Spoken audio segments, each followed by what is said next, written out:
लिपल पोतल मोरे आंगनवा त जगर मगर करे हो ललना बरी सुतेली बजनिया त निंदियो नायावेला हो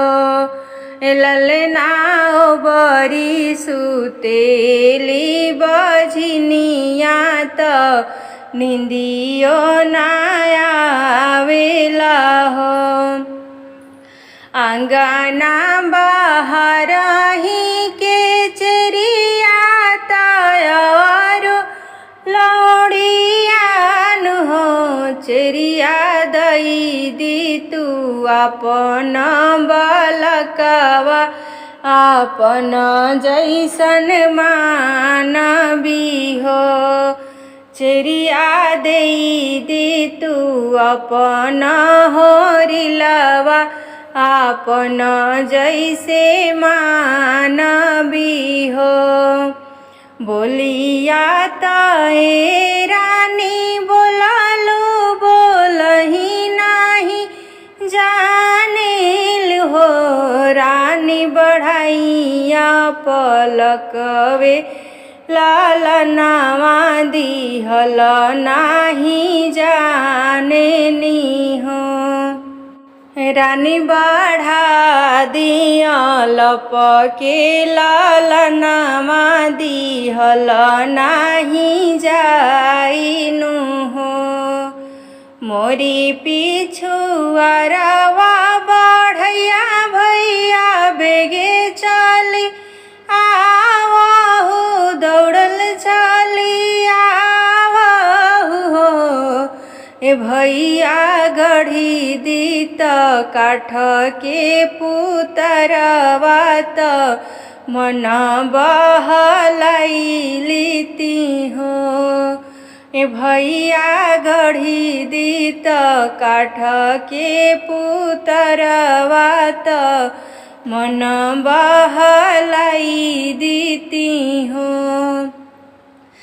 सझावा के गढ़ल पुतरवा सबेरे बढ़ई लावेल हो ललना बढ़ई के देअनी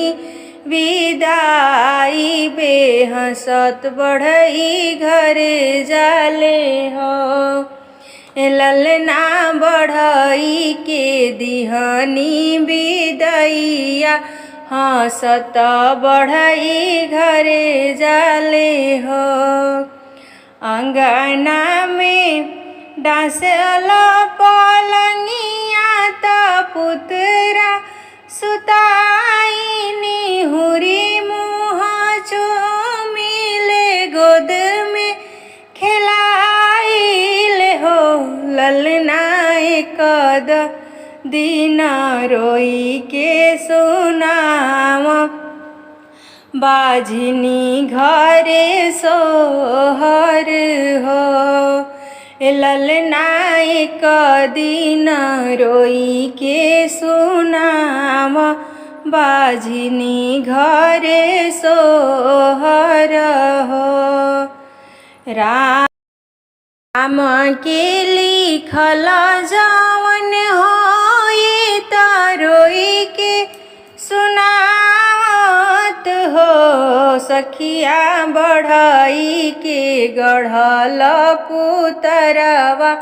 रोही नाही जाने ले हो ललना बढ़ई के काठ के पुतरवा रोही नाही जाने ले हो।